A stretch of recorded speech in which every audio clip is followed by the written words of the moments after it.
দেখছেন ATN news. সকাল 9টার news hour নিয়ে হাজির হয়েছে আমি তানিয়া আহমেদ। শিরোনাম শুনছিলেন, এবারে পুরো খবর।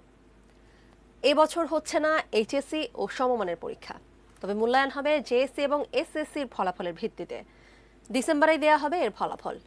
বুধবার অনলাইন সংবাদ সম্মেলনে এই তথ্য জানিয়েছেন শিক্ষামন্ত্রী ডক্টর দীপু মনি।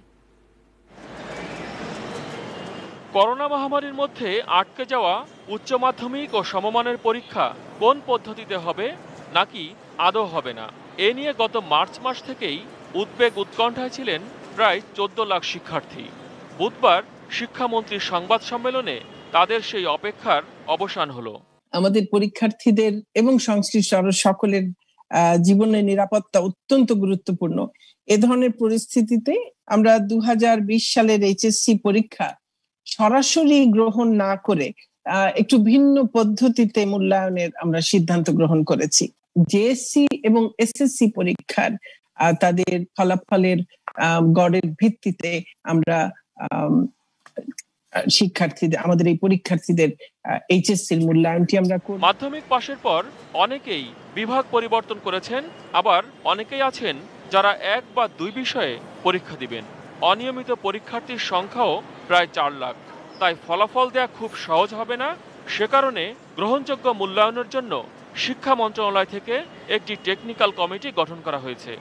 পরীক্ষা না নিয়ে পরীক্ষার্থীদের মূল্যায়ন শিক্ষা বোর্ড সমূহের জন্য একেবারেই নতুন। আমাদের কাছে 2টি পাবলিক পরীক্ষার রেজাল্ট আছে। এর বাইরে যদি অন্য কোনো পরীক্ষার অন্য কোনো ধরনের মূল্যায়নে যেতে হয়, তাহলেই সেটি এই 13 লক্ষ পরীক্ষার্থীকে নিয়ে সেটিতে এই মুহূর্তে এই পরিস্থিতিতে যাওয়া সম্ভব। এসএসসি এবং জেএসসির কত পার্সেন্ট করে নেওয়া হবে, তো সেই ক্ষেত্রে সেটিও এই পরামর্শ কমিটি তারাই আমাদেরকে বলে দেবেন। শিক্ষামন্ত্রীর কাছে প্রশ্ন ছিল, মাধ্যমিকের চেয়ে উচ্চ মাধ্যমিকে ভালো ফল করে অনেকেই, সেক্ষেত্রে তাদের কি হবে, আর এমন পদ্ধতিই বা আন্তর্জাতিকভাবে কতটা গ্রহণযোগ্য হবে? কিভাবে মূল্যায়ন করা হলে ফলাফল দেশে এবং বিদেশে গ্রহণযোগ্যতা অর্জন করবে এবং শিক্ষার্থীদের পরবর্তী জীবনে এর কোনো বিরূপ প্রভাব পড়বে কিনা, এই বিষয়গুলো কিন্তু আমাদের কাছে অবশ্যই গুরুত্বপূর্ণ। আর আমরা আশা করছি যে আমরা এই সকল বিষয়কে বিবেচনায় নিয়ে আমরা এই বছরের ডিসেম্বরের মধ্যেই আমরা আমাদের চূড়ান্ত ফলাফল আমরা ঘোষণা করব ইনশাআল্লাহ। ফলাফল হাতে পেয়েই শিক্ষার্থীদের বিশ্ববিদ্যালয়ের ভর্তি যুদ্ধে নামতে হবে। তখন তাদের এই ফল কিভাবে মূল্যায়ন হবে সে সিদ্ধান্ত পরে হবে বলে জানালেন শিক্ষামন্ত্রী। মহসিন কবির, এটিএন নিউজ, ঢাকা। এইচএসসি ও সমমানের পরীক্ষা নিয়ে সরকারের সিদ্ধান্তকে স্বাগত জানিয়েছেন শিক্ষার্থী ও শিক্ষকরা। তাদের মতে করোনা ভাইরাসের কারণে এইচএসসি পরীক্ষার্থীদের শিক্ষা জীবন নিয়ে যে অনিশ্চয়তা সৃষ্টি হয়েছিল তা কাটাতে এর বিকল্প ছিল না। কথা ছিল 2019-20 সেশনের এইচএসসি ও সমমানের পরীক্ষা হবে এপ্রিলে, যদিও করোনায় সেই ছকে এগোয়নি কোনো কিছুই। প্রশ্নপত্র সহ সামগ্রিক প্রস্তুতি নেওয়া ছিল সরকারের, তবে করোনার সংক্রমণের ঝুঁকি এড়াবার সুযোগ নেই। জেএসসি পরীক্ষার্থীদের মতোই অবশেষে ফলাফল নিয়ে সমাধান পেল এইচএসসি পরীক্ষার্থীরাও। সিট পদ্ধতিটা কিরকম হবে, আদৌ এটা আমাদের জন্য সেফ হবে কিনা, এই সিদ্ধান্তহীনতায় ভুগছিলাম। আমরা আসলে এইচএসসির জন্য পড়বো নাকি অ্যাডমিশনের প্রিপারেশন নেওয়া শুরু করব, জব কিংবা বিভিন্ন ধরনের মতামত মানুষের, আমরা আসলে এইচএসসি পরীক্ষার্থীরা একটি মানসিক অশান্তির মধ্য দিয়ে কাটিয়েছি। আমি মনে করি এই নিশ্চয়তা পাওয়ার কারণে আমরা পরবর্তী ধাপগুলোতে নিজেদের প্রস্তুত করার একটা সুযোগ পাচ্ছি। বিশ্লেষকরা মনে করেন করোনাকালে এর বাইরে অন্য কোনো সিদ্ধান্ত বা ব্যবস্থা নেবার সুযোগ বা বিকল্প কম ছিল। এটাকে এক কথায় খুব ভালো খুব মন্দ এটা বলা যাবে না, এটা পরিস্থিতির কারণে সিদ্ধান্তটা নিতে হয়েছে। মূলত জেএসসি এবং এসএসসির ফলাফলের উপর মূল্যায়ন করে এবারের প্রায় 14 লাখের বেশি এইচএসসি পরীক্ষার্থীর রেজাল্ট। স্বাভাবিকভাবেই সবার নজর এখন বিশ্ববিদ্যালয়ের ভর্তি যুদ্ধের উপরে। ডিসেম্বরে ফলাফল হয়, তো এখন আমাদেরও প্রস্তুতি সেগুলো গ্রহণ করতে হবে। তো আশা করি সে কাজগুলো আমরা খুব দ্রুত করব এবং একটি দৃষ্টিভঙ্গি আমাদের রাখতে হবে, সেটি হলো যেন ব্যবস্থাপনায় যেন সময় ক্ষেপণ না ঘটে।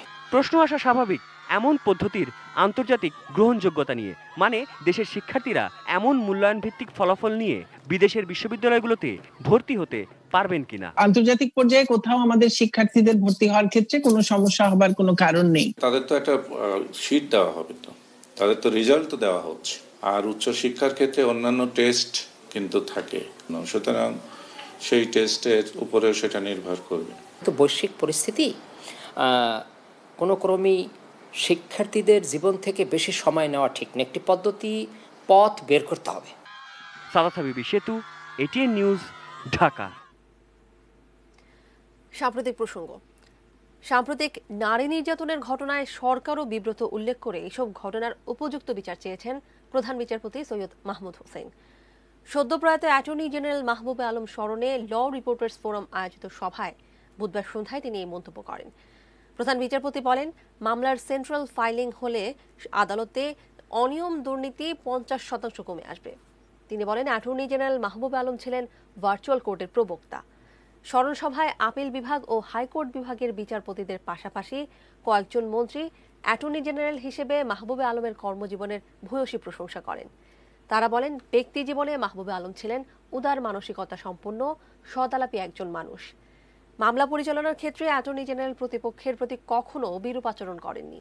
আইনমন্ত্রী আনিসুল হক বলেন, রাষ্ট্রের গুরুত্বপূর্ণ সব মামলায় মাহবুবে আলম যে মেধা ও শ্রম দিয়েছেন তাকে স্মরণীয় করে রাখতে উদ্যোগ নেবে সরকার।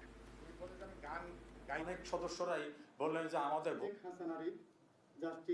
আমি হাইকোর্টে আমরা এখনো মেনে নিতে পারছি না। এখন সারা দেশে নারীদের উপর এত নির্যাতন যে সরকার পর্যন্ত বিব্রত, সরকারের মন্ত্রী পর্যন্ত বলেছে যে আমরা ক্ষমতায়, আমরা এটার দায় এড়াতে পারি না। আমরা জুডিশিয়ারিতে আছি, আমরাও চাই উপযুক্ত বিচার হোক। বিশ্বের কয়েকটি দেশে ধর্ষণের সর্বোচ্চ সাজা মৃত্যুদণ্ড। আন্দোলনকারীদের দাবির মুখে বাংলাদেশেও বিষয়টি বিবেচনা করা হবে বলে জানিয়েছেন আইনমন্ত্রী আনিসুল হক। ধর্ষণের শাস্তি মৃত্যুদণ্ড করার বিষয়ে একমত মহিলা ও শিশু বিষয়ক প্রতিমন্ত্রীও। সৌদি আরব, সংযুক্ত আরব আমিরাত, মিশর, ইরান, আফগানিস্তান, উত্তর কোরিয়া সহ বিশ্বের কয়েকটি দেশে যে কোনো বয়সের নারী ধর্ষণের সর্বোচ্চ সাজা মৃত্যুদণ্ড। আমাদের পাশের দেশ ভারতে ধর্ষণের সর্বোচ্চ শাস্তি মৃত্যুদণ্ড রয়েছে শুধুমাত্র 12 বছরের কম বয়সী শিশু ধর্ষণের ক্ষেত্রে। 2000 সালে নারী ও শিশু নির্যাতন দমন আইন অনুযায়ী বাংলাদেশে ধর্ষণের সর্বোচ্চ সাজা যাবজ্জীবন কারাদণ্ড। তবে নারী ও শিশু যদি গ্যাংরেপের শিকার হন সেক্ষেত্রে মৃত্যুদণ্ডের বিধান রয়েছে। এছাড়াও 16 বছরের কম বয়সের যে কোনো নারীর সম্মতি নিয়েও যৌনসঙ্গম ধর্ষণ বলে বিবেচনা করা হয়েছে এই আইনে। দেশজুড়ে সাম্প্রতিক ধর্ষণ বিরোধী আন্দোলনে বাংলাদেশেও যে কোনো বয়সী নারী ধর্ষণের সর্বোচ্চ সাজা মৃত্যুদণ্ড করার দাবি তুলেছেন আন্দোলনকারীরা। এই প্রসঙ্গেই টেলিফোনে এটিএন নিউজকে দেয়া সাক্ষাৎকারে আইনমন্ত্রী জানিয়েছেন বিষয়টি তারা বিবেচনা করবেন। যে জনগণ যখন দাবি তুলেছে, এই দাবির পরিপ্রেক্ষিতে আমরা এটা বিবেচনা করব যে শাস্তি বাড়ানো যায় কিনা, এর ভালো মন্দ দিক আমরা দেখে তারপরে এই ব্যাপারে সিদ্ধান্ত। এদিকে আন্দোলনকারীদের এই দাবির সঙ্গে একমত মহিলা ও শিশু বিষয়ক প্রতিমন্ত্রী। আমি তো মনে করি যে ধর্ষণকারী যদি প্রমাণিত হয় তাইলে অবশ্যই তার ফাঁসি হওয়া উচিত। তবে আন্দোলনকারীরা সরকারের পদত্যাগ দাবি করায় ধর্ষণ বিরোধী আন্দোলনের মূল মোটিভ নিয়েও সন্দিহান মন্ত্রী পরিষদের অনেক সদস্য। তারা বলছেন, শান্তিপূর্ণ ও যৌক্তিক যে কোনো আন্দোলনকেই বর্তমান সরকার স্বাগত জানিয়ে আসছে। আমি তাদের সাথে একাত্মতা ঘোষণা করি, কিন্তু এই আন্দোলনের পিছনে যাতে অন্য কোনো উদ্দেশ্য না থাকে। Arafat Siddiqui, ATN news, Dhaka. ধর্ষকদের দ্রুত বিচার ও সর্বোচ্চ শাস্তির দাবিতে বুধবারও উত্তাল ছিল রাজপথ। রাজধানীর শাহবাগ, টিএসসি ও শহীদ মিনারে বিভিন্ন সংগঠন ও সাধারণ শিক্ষার্থীরা নানা কর্মসূচিতে এই দাবি তুলে ধরেন।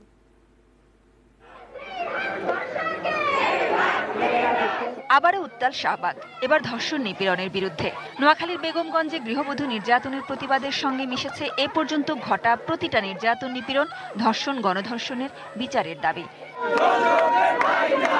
মানববন্ধন, কালো পতাকা মিছিল, সড়কে স্লোগান, অবস্থান। সকাল থেকে বিভিন্ন ছাত্র সংগঠন, নারী সংগঠন নানাভাবে নিজেদের দাবি তুলে ধরে। গত কয়েক সপ্তাহ ধরে যে ধরনের অবস্থা ঘটছে যে আমরা বাড়িতেও নিরাপদ না, মার বয়সী মানুষও নিরাপদ না, 4 বছরের শিশু কি 3 বছরের শিশু কি তারাও নিরাপদ না।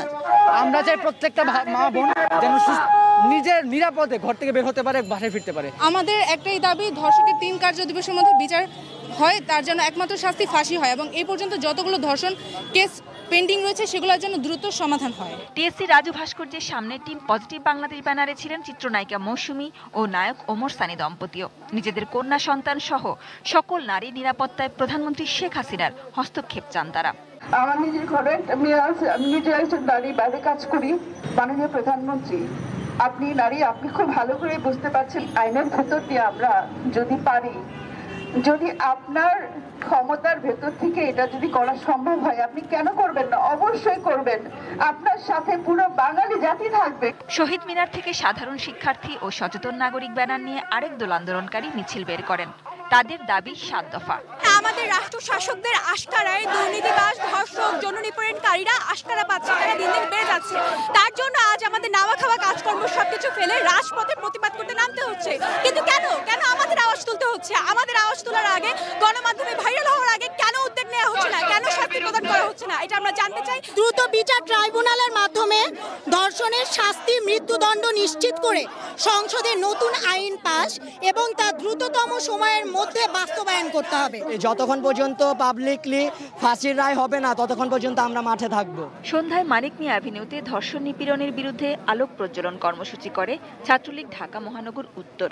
ধর্ষণ বন্ধে প্রয়োজনে আইন সংশোধন করে দায়ীদের সর্বোচ্চ সাজা দাবি করেন নেতাকর্মীরা। আন্দোলনের সুযোগে কেউ প্রধানমন্ত্রী শেখ হাসিনাকে নিয়ে কটূক্তি করলে তা প্রতিহতের ঘোষণাও আসে এই সময়। অপরাধীদের কোনো জাত নেই, দল নেই, তাদের কোনো গোষ্ঠী নেই, তাদের কোনো ধর্ম নেই। তারা কিন্তু অপরাধী। আপনারা তাদেরকে অপরাধীর চোখেই দেখবেন, কোনো দলের সাথে মিশাবেন না। দেশরত্ন শেখ হাসিনা, তাকে আমরা বলবো আমাদের মা বোনের ইজ্জত রক্ষার জন্য যদি প্রয়োজনে আইন সংশোধন করতে হয়, আইন সংশোধন করে আমাদের মা বোনরা যাতে আর এভাবে ধর্ষিত না হয় সেজন্য পদক্ষেপ নেওয়ার জন্য। স্থান বা সংগঠন যাই হোক, চাওয়া এক, নারী পুরুষ নির্বিশেষে সবার জন্য নিরাপদ বাংলাদেশ। ধর্ষকের বিরুদ্ধে সাজিদা সুইটি, এটিএন নিউজ, ঢাকা। বাংলাদেশে নারীদের বিরুদ্ধে ক্রমাগত সহিংসতার ঘটনায় গভীরভাবে উদ্বিগ্ন জাতিসংঘ। এক টুইট বার্তায় একথা বলেন বাংলাদেশের জাতিসংঘের আবাসিক সমন্বয়কারী মিয়া সেপ্পো। তিনি বলেন, সামাজিক যোগাযোগ মাধ্যমে ছড়িয়ে পড়া নোয়াখালীর ঘটনা প্রমাণ করে এদেশের সামাজিক কাঠামোতে নারীদের প্রতি ঘৃণা ও বিদ্বেষ বিদ্যমান। নারীদের বিরুদ্ধে সংগঠিত ঘটনাগুলো জঘন্য অপরাধ ও মানবাধিকারের সুস্পষ্ট লঙ্ঘন। জাতিসংঘ মনে করে এই ধরনের অপরাধের বিচারে জরুরি ভিত্তিতে ফৌজদারি বিচার ব্যবস্থাকে ঢেলে সাজাতে হবে ও সহিংসতার শিকার নারী ও সাক্ষীদের নিরাপত্তা নিশ্চিত করতে হবে।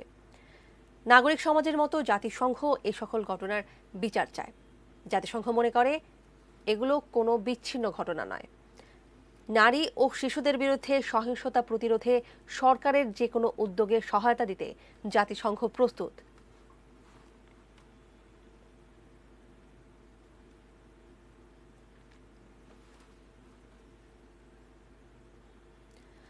অন্যান্য সংবাদ।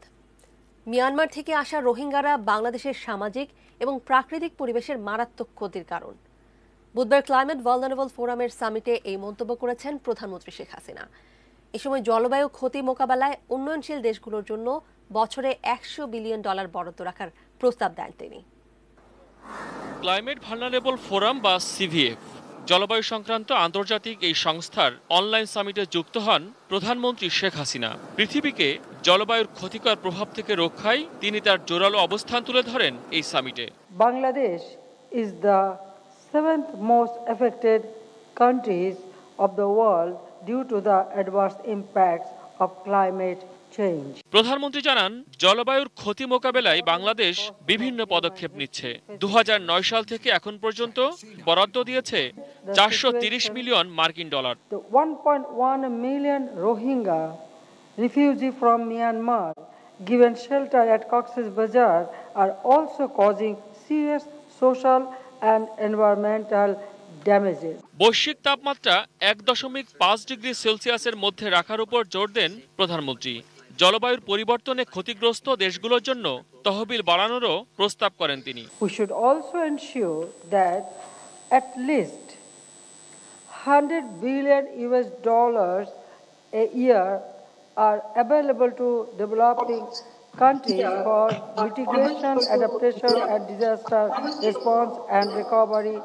In the end, I would like to say CVF এর এই সামিটে প্রধানমন্ত্রী বলেন, জলবায়ু পরিবর্তনে বাড়ছে সমুদ্র পৃষ্ঠের উচ্চতা, আর এই অবস্থা চলতে থাকলে পানির নিচে চলে যেতে পারে বেশিরভাগ উপকূলীয় অঞ্চল এবং দেশ।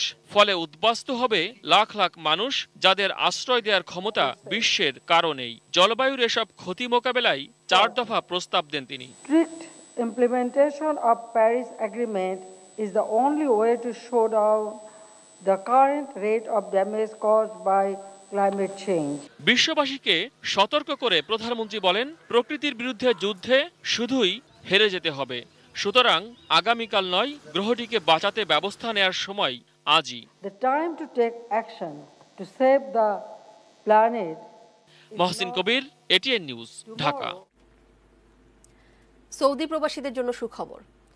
দেশে আটকা পড়া সৌদি প্রবাসীদের ভিসার মেয়াদ 30 অক্টোবর পর্যন্ত বাড়িয়েছে সৌদি সরকার, জানিয়েছে পররাষ্ট্র মন্ত্রণালয়। ভিসার মেয়াদ শেষ হবার কারণে দেশে আটকা পড়া অনেক প্রবাসী সৌদি আরব ফিরে যেতে পারছেন না। তাছাড়া ভিসার মেয়াদ বাড়ানোর জন্য সৌদি আরব যে 5 শর্ত দিয়েছিল, সেগুলো বেশিরভাগ শ্রমিক পূরণ করতে পারছেন না। কারণ এসব শর্ত পূরণের জন্য সংশ্লিষ্ট নিয়োগকর্তার সাথে যোগাযোগ জরুরি, যা বর্তমান পরিস্থিতিতে অনেক শ্রমিকই করতে পারছেন না। ভিসার মেয়াদ শেষ হয়ে যাওয়ায় অনেকেই ফিরে যাওয়ায় অনিশ্চিত হয়ে পড়ে। এ নিয়ে পররাষ্ট্র মন্ত্রণালয়ের তৎপরতায় সৌদি সরকার ভিসার মেয়াদ 30 অক্টোবর পর্যন্ত বাড়িয়ে দেয়।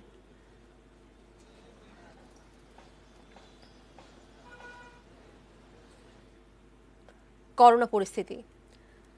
কোভিড-19 রোগে আক্রান্ত হয়ে একদিনে আরও 35 জনের মৃত্যু হয়েছে, আর নতুন রোগী শনাক্ত হয়েছে 1520 জন। বুধবার বিকেলে বিজ্ঞপ্তি পাঠিয়ে স্বাস্থ্য অধিদপ্তরের পক্ষ থেকে দেশে করোনা ভাইরাস পরিস্থিতির এই সবশেষ তথ্য জানানো হয়। এতে বলা হয়, নতুন শনাক্তদের নিয়ে দেশে মোট আক্রান্তের সংখ্যা দাঁড়ালো 3,73,151, আর মোট মৃতের সংখ্যা 5,440। স্বাস্থ্য অধিদপ্তরের হিসেবে বাসায় থেকে ও হাসপাতালে চিকিৎসা নিয়ে আরও 1,798 জন রোগী সুস্থ হয়ে উঠেছেন। তাতে সুস্থ রোগীর মোট সংখ্যা বেড়ে হয়েছে 2,86,631।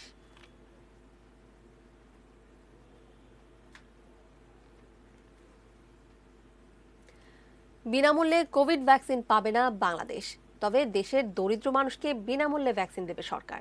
ভ্যাকসিন কিনতে বরাদ্দ রাখা হয়েছে 600 কোটি টাকা, আর বিশ্ব স্বাস্থ্য সংস্থার অনুমোদন ছাড়া কোনো ভ্যাকসিন কিনবে না বাংলাদেশ। আরিফ জামানের রিপোর্টে বিস্তারিত। কোভিড পরিস্থিতি মোকাবেলায় বিশ্বের সব দেশের মতো বাংলাদেশও ভ্যাকসিনের অপেক্ষায় আছে। ভ্যাকসিন তৈরির চেষ্টা করছে এমন সব দেশ ও প্রতিষ্ঠানের সাথে যোগাযোগ রক্ষা করছে সরকার, যেন দ্রুত তা পাওয়া যায়। বুধবার প্রধানমন্ত্রী শেখ হাসিনার সভাপতিত্বে অনুষ্ঠিত মন্ত্রিসভার বৈঠকে করোনা ভ্যাকসিন নিয়ে বিস্তারিত আলোচনা হয়। ভ্যাকসিন সংগ্রহের বিষয়ে সবশেষ পরিস্থিতি মন্ত্রিসভাকে অবহিত করে স্বাস্থ্য মন্ত্রণালয়ের স্বাস্থ্যসেবা বিভাগ। প্রধানমন্ত্রী গণভবন থেকে অনলাইনে এবং মন্ত্রিসভার অন্য সদস্যরা সচিবালয় থেকে সভায় অংশ নেন। বৈঠক শেষে সচিবালয়ে অনুষ্ঠিত ব্রিফিংয়ে মন্ত্রিপরিষদ সচিব জানান, ভ্যাকসিন কিনতে বাজেট বরাদ্দ আছে, অর্থের কোনো সমস্যা হবে না। 600 কোটি টাকার সংস্থান অলরেডি আমরা এবারের বাজেটে রেখেছি, এবং আমাদের অর্থ সচিব মিটিংয়ে নিশ্চিত করেছে কোনো কারণে যদি ফরেন কারেন্সি নাও পাওয়া যায়, ফরেন এড না পাওয়া যায়, আমাদের বাজেটেও সেটার আপনার সংস্থান রাখা হয়েছে। তো সুতরাং ভ্যাকসিন ক্রয়ের জন্য কোনো টাকা পয়সার কোনো রকমের অভাব ইনশাআল্লাহ হবে না।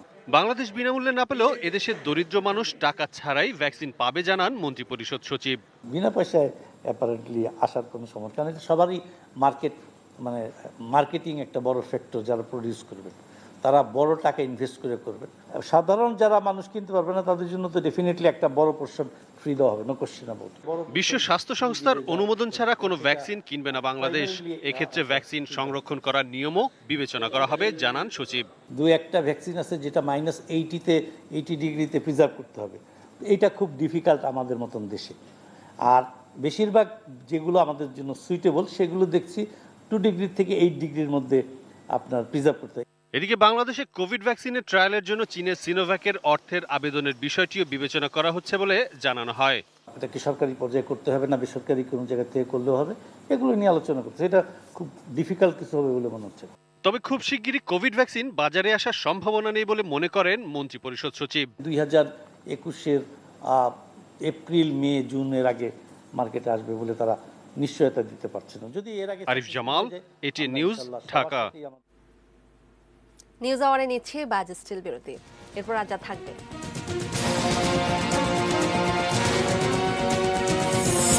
পিরোজপুরে চীনা টেকনিশিয়ান লাউফা হত্যায় প্রধান আসামি সিরাজ গ্রেফতার। এবং করোনা পরবর্তী অর্থনীতি পুনরুদ্ধারে বাংলাদেশ সফল মনে করে দক্ষিণ কোরিয়া।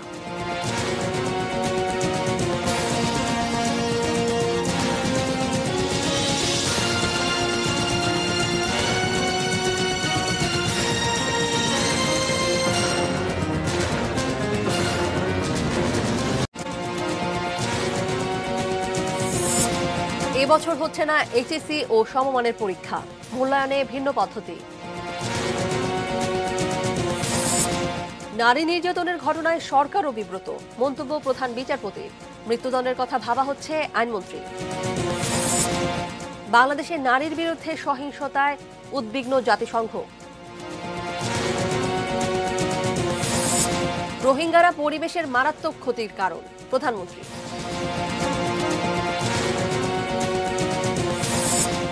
এবং করোনায় দেশে আরও 35 জনের মৃত্যু, দরিদ্ররা ভ্যাকসিন পাবে বিনামূল্যে।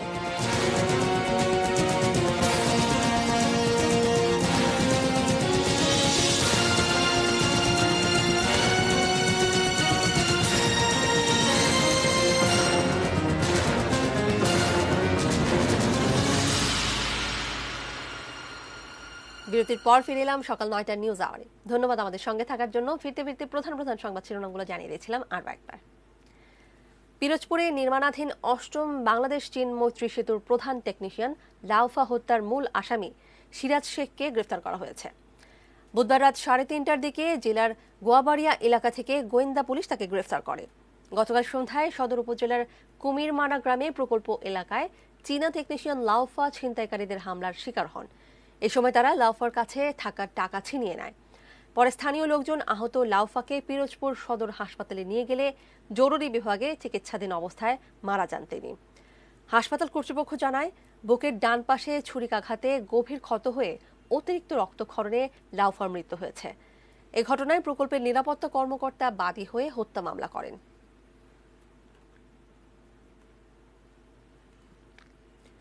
করোনা পরবর্তী অর্থনৈতিক কর্মকাণ্ডে দ্রুত গতি সঞ্চারে বাংলাদেশ সাফল্যের পরিচয় দিয়েছে বলে মনে করেন কোরীয় বিনিয়োগকারীরা। তাই বাংলাদেশে বিদ্যুৎ, জ্বালানি এবং তথ্য প্রযুক্তি সহ বিভিন্ন খাতে নতুন বিনিয়োগে আগ্রহী দক্ষিণ কোরিয়ার সরকার ও ব্যবসায়ীরা। বুধবার এটিএন নিউজ ও এটিএন বাংলার চেয়ারম্যান ডক্টর মাহফুজুর রহমানের সঙ্গে সৌজন্য সাক্ষাতে এসব কথা বলেন কোরিয়া ট্রেড ইনভেস্টমেন্ট প্রমোশন এজেন্সির বাংলাদেশ শাখার মহাপরিচালক কিম উন চং। মুফিদুল তপুর রিপোর্ট। বিশ্বের কোন কোন দেশে কোন খাতে বিনিয়োগে সর্বোচ্চ লাভবান হওয়া যায়, দক্ষিণ কোরিয়ায় সেই হিসাবটি দেখার দায়িত্ব বাণিজ্য সংস্থা Korea trade investment promotion agency কোট্রার। বাংলাদেশে একাধিক ইপিজেডে বিনিয়োগ রয়েছে দক্ষিণ কোরীয় ব্যবসায়ীদের। বিনিয়োগের সফলতায় আরও সম্ভাবনা দেখছে কোট্রা। সেই মিশনের অংশ হিসেবে বুধবার বিশিষ্ট শিল্পোদ্যোক্তা এটিএন নিউজ ও এটিএন বাংলার চেয়ারম্যান ডক্টর মাহফুজুর রহমানের সঙ্গে সৌজন্য সাক্ষাৎ করেন কোট্রা বাংলাদেশের মহাপরিচালক। এ সময় কোট্রা মহাপরিচালককে এটিএন নিউজ ও এটিএন বাংলার কার্যক্রম সম্পর্কে অবহিত করেন ডক্টর মাহফুজুর রহমান। পরে তারা এটিএন বাংলার অফিস ঘুরে দেখেন। পরিদর্শন শেষে কোট্রা ডিজি বলেন, বাংলাদেশ চতুর্থ শিল্প বিপ্লবের যুগে প্রবেশ করছে এবং দক্ষিণ কোরিয়ার সরকার ও ব্যবসায়ীরা বাংলাদেশে বিনিয়োগ করার জন্য খুবই আন্তরিক ও আগ্রহী। The fourth industrial revolution you are preparing. So Korean investors, Korean companies also, we are willing to work with the Bangladesh partners for the future of Bangladesh. So I hope Korean company and Korean government also, we are willing to cooperate with the Bangladesh partners as well as ATN TV channels. এ সময় doctor Mahfuzur Rahman বলেন, বর্তমান সরকার বিনিয়োগ বান্ধব যেসব উদ্যোগ নিয়েছে তাতে করে বিদেশি বিনিয়োগকারীরা উৎসাহিত হচ্ছেন। যারা প্রাইভেট ইনভেস্টর তারা বাংলাদেশে আসুক, আমাদের বাংলাদেশে অনেক স্কোপ আছে, বাংলাদেশ সরকার এখন অনেক ফ্যাসিলিটি দিচ্ছে বিদেশি ইনভেস্টরকে। আমরা দু দেশের বিজনেসম্যান বা অন্যান্য সেক্টরের যারা আছে ইন্টারেস্টেড বাংলাদেশে ইনভেস্ট করতে বা বাংলাদেশ থেকে যে দেশে ব্যবসা করার জন্য যেসব যারা আগ্রহী, আমরা দুই দেশের মধ্যে একটা ফ্রেন্ডশিপ গড়ে তুলতে পারবো দেশি বিজনেসম্যানদের মধ্যে। দুদেশের মানুষের মধ্যে পারস্পরিক সংস্কৃতি বিনিময়ের সম্পর্ক গড়ে তুলতে এটিএন নিউজ ও এটিএন বাংলার সঙ্গে ভবিষ্যতেও কোটরা নিরবিচ্ছিন্ন সম্পর্ক রাখবে বলে জানান সংস্থাটির DG Kim Won Jong. Mofidul Tapu, ATN news, Dhaka. Television কর্মীদের জন্য আলাদা বেতন কাঠামো সংক্রান্ত আইন শিগগিরই হবে বলে জানিয়েছেন তথ্যমন্ত্রী ডক্টর হাসান মাহমুদ। বুধবার সচিবালয়ে ব্রডকাস্ট জার্নালিস্ট সেন্টার বিজেসির প্রতিনিধিদের সাথে বৈঠক শেষে সাংবাদিকদের এই কথা জানান তিনি। এই বেতন কাঠামো একটি আইনি ভিত্তি দেওয়ার জন্য সরকারের পক্ষ থেকে আইন প্রণয়ন করা হচ্ছে। সেই আইন আমাদের পক্ষ থেকে বহু আগে সেটি প্রণয়ন করে মন্ত্রিসভার মাধ্যমে আইন মন্ত্রণালয়ে গেছে। তো আজকে সর্বশেষ খবর হচ্ছে আইন মন্ত্রণালয় সেটি ভেটিং করে ফেলেছে। সুতরাং আমরা আশা করছি এই আইন প্রণয়নের ক্ষেত্রে আমরা দ্রুত একটা ব্যবস্থা নিতে পারব। একটিমাত্র সড়কে বদলে গেছে কিশোরগঞ্জের হাওরের দৃশ্যপট। যুক্ত হয়েছে ইটনা, মিঠামইন ও অষ্টগ্রাম উপজেলা। আর্থসামাজিক উন্নয়ন, পর্যটন সম্ভাবনার পাশাপাশি পুরো হাওর অঞ্চল সড়ক পথে যুক্ত হয়েছে সারা দেশের সাথে। আজ ভিডিও কনফারেন্সের মাধ্যমে অল ওয়েদের সড়কটি উদ্বোধন করবেন প্রধানমন্ত্রী শেখ হাসিনা। কিশোরগঞ্জ প্রতিনিধি শফিক আদনানের তথ্য, ছবিতে আহমেদ রাব্বি তানিমের রিপোর্ট।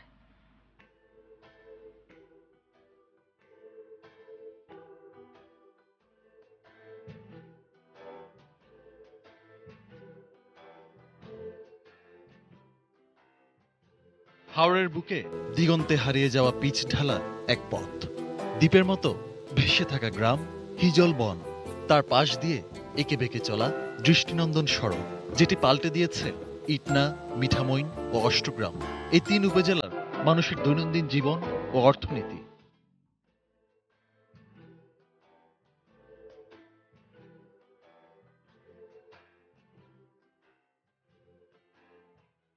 পাশাপাশি হাওরের অপরূপ সৌন্দর্য খুলে দিয়েছে পর্যটনের অপার সম্ভাবনা। একসময় বর্ষা ও শুষ্ক মৌসুমে অবর্ণনীয় কষ্ট সহ্য করা হাওরবাসীর জন্য এলাকার কৃতি সন্তান রাষ্ট্রপতি আব্দুল হামিদ এই সড়ক নির্মাণের ইচ্ছা প্রকাশ করেন। এরপর প্রধানমন্ত্রী শেখ হাসিনার উদ্যোগে 2016 সালের এপ্রিলে শুরু হয় 30 কিলোমিটার সড়কের নির্মাণ কাজ। প্রকল্প ব্যয় ধরা হয় 875 কোটি টাকা। ব্রাহ্মণবাড়িয়ার নাসিরনগর পর্যন্ত বাড়ানো হবে সড়কটি।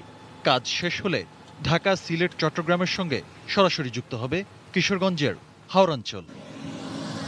দীর্ঘদিনের স্বপ্ন পূরণ হওয়ায় উচ্ছ্বসিত হাওরবাসী। প্রধানমন্ত্রীর প্রতি কৃতজ্ঞতা জানালেন স্থানীয় এমপি।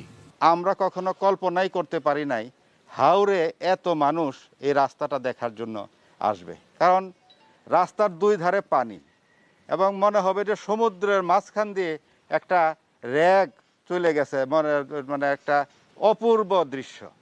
সব আবহাওয়ায় উপযোগী সড়কটির হাত ধরে বেড়েছে স্থানীয়দের কর্মসংস্থান, উন্মুক্ত হয়েছে পর্যটনের বিশাল সম্ভাবনা। একে বিশ্বের অন্যতম সেরা পর্যটন কেন্দ্র তৈরিতে আরো সুযোগ সুবিধা বাড়ানোর দাবি পর্যটকদের। হাওরের মানুষের মধ্যে কানেক্টিভিটি এবং হাওরের সাথে অন্যান্য বাংলাদেশের অন্যান্য এরিয়ার যে কানেক্টিভিটি, এটা একটু চমৎকার সংযোগ সাধন হয়েছে। এর সাথে যদি ফ্লাইওভারগুলো সংযুক্ত হয় তাহলে বিভিন্ন পর্যটকগুলো খুব সহজে এই 3টা উপজেলাকে ভিজিট করতে পারবে। বৃহস্পতিবার ভিডিও কনফারেন্সের মাধ্যমে হাওরের বিস্ময় হিসেবে পরিচিত সড়কটির উদ্বোধন করবেন প্রধানমন্ত্রী শেখ হাসিনা। আহমেদ রাব্বি তানিম, এটিএন নিউজ, ঢাকা। আবারও রোহিঙ্গা প্রসঙ্গ।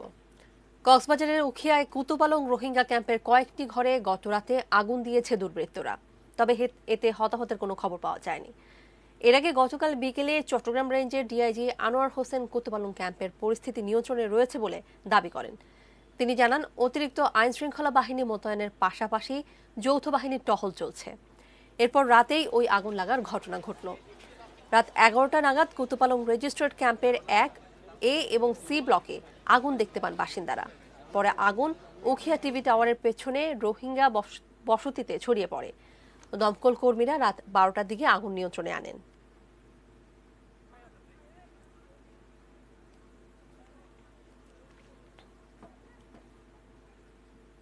এবারে সোশ্যাল ইসলামী ব্যাংক লিমিটেড বাণিজ্য সংবাদ।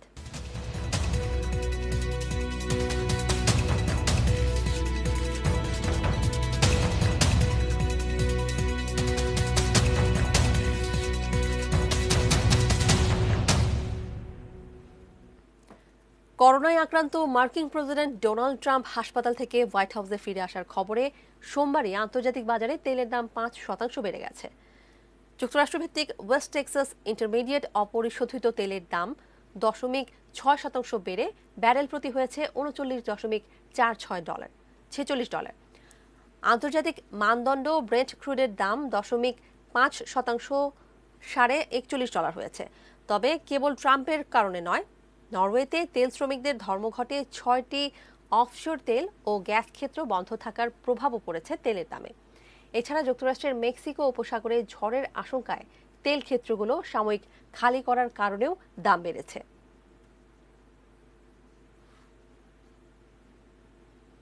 এবারে মেটাল প্রেজেন্টস কৃষি সংবাদ, সুজলা সুফলা।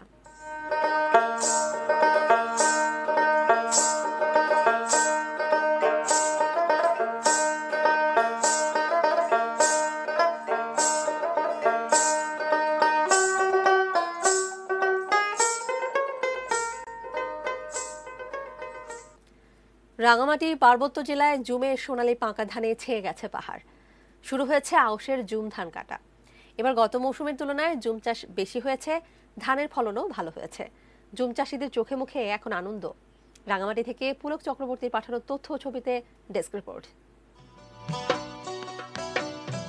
সারা বছর হাড়ভাঙা পরিশ্রম শেষে পাহাড়ি তরুণীরা যখন জুম ক্ষেতের পাকা ফসল ঘরে তুলতে যায়, ফসল তোলার আনন্দে তখন তাদের মনে এই গানটি যেন ভাসতে থাকে। গানের অর্থ হলো, পাহাড়ি মেয়েটি জুমে যায় রে, যেতে যেতে পথে পথে পেছন ফিরে চায়, পাকা শস্য দেখে তার বুকটা জুড়ায়। জুমে বীজ বপনের 5 মাস পরিচর্যা ও রক্ষণাবেক্ষণের পর ফসল দেখে হাসি ফুটে ওঠে জুম চাষিদের মুখে। পাহাড়ি পাড়াগুলোতে এখন ফসল তোলার কর্মব্যস্ততা। নতুন ধানের গন্ধে পাহাড়ি জনপদগুলোতে তৈরি হয়েছে উৎসবের পরিবেশ। জুম চাষিরা জানান, অন্যান্য বছরের তুলনায় চলতি বছর ফসল ভালো হয়েছে। জুমে ধানের পাশাপাশি মিষ্টি কুমড়া, তিল, আদা, হলুদ, ভুট্টা, মারফা, কাকন, মরিচ, তুলা সহ নানা প্রকার শাকসবজির চাষ করা হয়েছে। আমি জুম চাইগুড়ি পরিবার চলে দেয়া কৃষি বাজারে সহযোগিতা করে, আমাকে শান্তি বাজারে সহযোগিতা করে আমি আবার আগামীতে আমি উজ্জ্বল হয়ে যাব। জেলা কৃষি সম্প্রসারণ অধিদপ্তরের কর্মকর্তারা জানান, এবছর রাঙামাটি জেলায় জুম চাষের লক্ষ্যমাত্রা ধরা হয়েছিল ৬৫১০ হেক্টর জমিতে।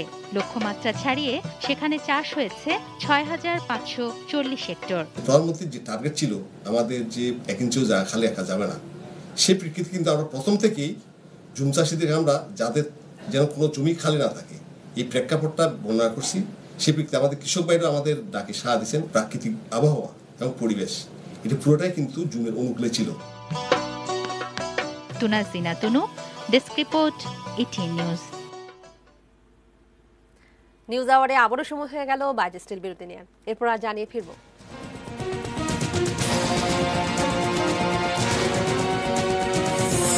করোনায় আক্রান্ত হওয়ার সপ্তাহ না পেরোতে কাজে ফিরেছেন ট্রাম্প।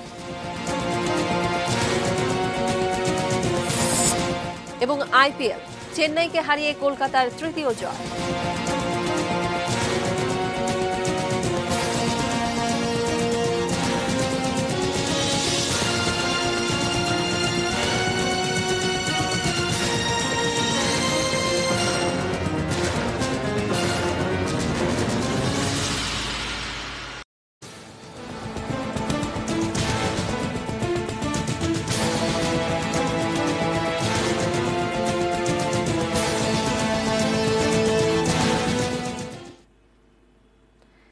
বিরতি থেকে ফিরে এসে আবারও আমন্ত্রণ জানাচ্ছি সকাল ৯টার নিউজ আওয়ারে।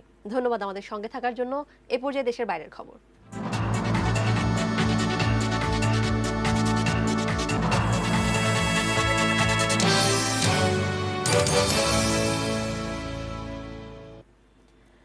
কোভিড-19 আক্রান্ত হওয়ার এক সপ্তাহেরও কম সময়ের মধ্যে কাজে ফিরলেন মার্কিন প্রেসিডেন্ট ডোনাল্ড ট্রাম্প। ওভাল অফিসে ব্রিফিংও করেছেন তিনি। বুধবার এক ভিডিও বার্তায় ট্রাম্প জানান এখন তিনি খুব ভালো বোধ করছেন। একে স্রষ্টার করুণা বলেও উল্লেখ করেন ট্রাম্প। তার চিকিৎসক সিন কনলি জানান ট্রাম্পের শরীরে করোনার নতুন কোনো উপসর্গ দেখা যায়নি। গত 4 দিন তার জ্বরও আসেনি। ভিডিও বার্তায় ট্রাম্প বলেন যে ধরনের চিকিৎসা তাকে দেয়া হয়েছে তিনি চান সব আমেরিকানই যেন সেরকম চিকিৎসা পায়। এছাড়া তার চিকিৎসায় ব্যবহৃত রিজেনেরন ওষুধ বিনামূল্যে দেওয়ার প্রতিশ্রুতি দেন তিনি। অবশ্য প্রায়োগিক ক্ষেত্রে ব্যবহারের জন্য এখনও ছাড়পত্র পায়নি রিজেনেরন।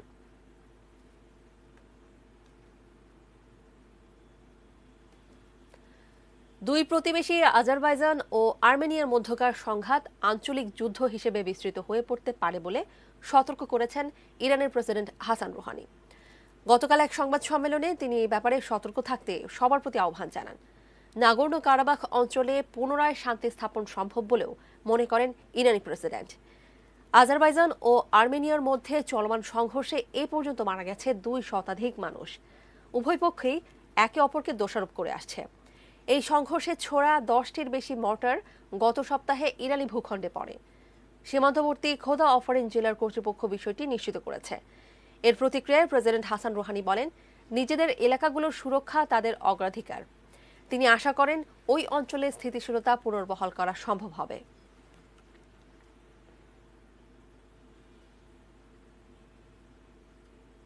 এবারে খেলার খবর।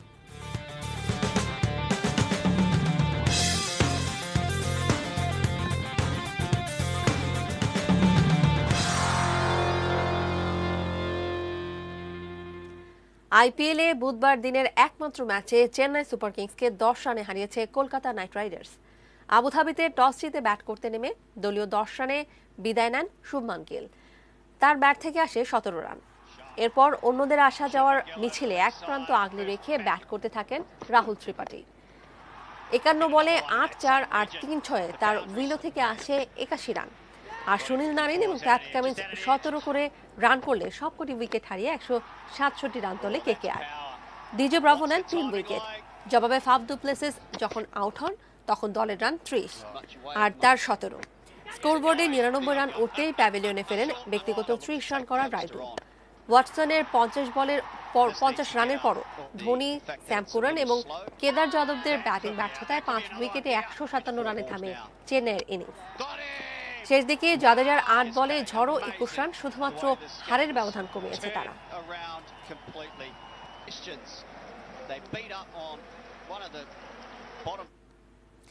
নিউজ আওয়ার শেষ করার আগে এক নজরে শিরোনামগুলো জানিয়ে দিচ্ছি আরো একবার।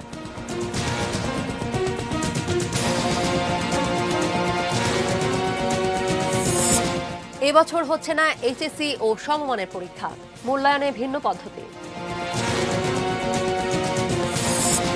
নারী নির্যাতনের ঘটনায় সরকারও বিব্রত, মন্তব্য প্রধান বিচারপতির। মৃত্যুদণ্ডের কথা ভাবা হচ্ছে আইনমন্ত্রী। বাংলাদেশের নারীর বিরুদ্ধে সহিংসতার উদ্বিগ্ন জাতিসংঘ। রোহিঙ্গারা পরিবেশের মারাত্মক ক্ষতির কারণ, প্রধানমন্ত্রী। করোনায় দেশে আরও 35 জনের মৃত্যু, দরিদ্ররা ভ্যাকসিন পাবে বিনামূল্যে। পিরোজপুরে চীনা টেকনিশিয়ান লাউফা হত্যায় প্রধান আসামি সিরাজ গ্রেফতার। করোনা পরবর্তী অর্থনীতি পুনরুদ্ধারে বাংলাদেশ সফল, মনে করে দক্ষিণ কোরিয়া। করোনায় আক্রান্ত হওয়ার সপ্তাহ না পেরোতেই কাজে ফিরেছেন ট্রাম্প। এবং আইপিএল, চেন্নাইকে হারিয়ে কলকাতার তৃতীয় জয়।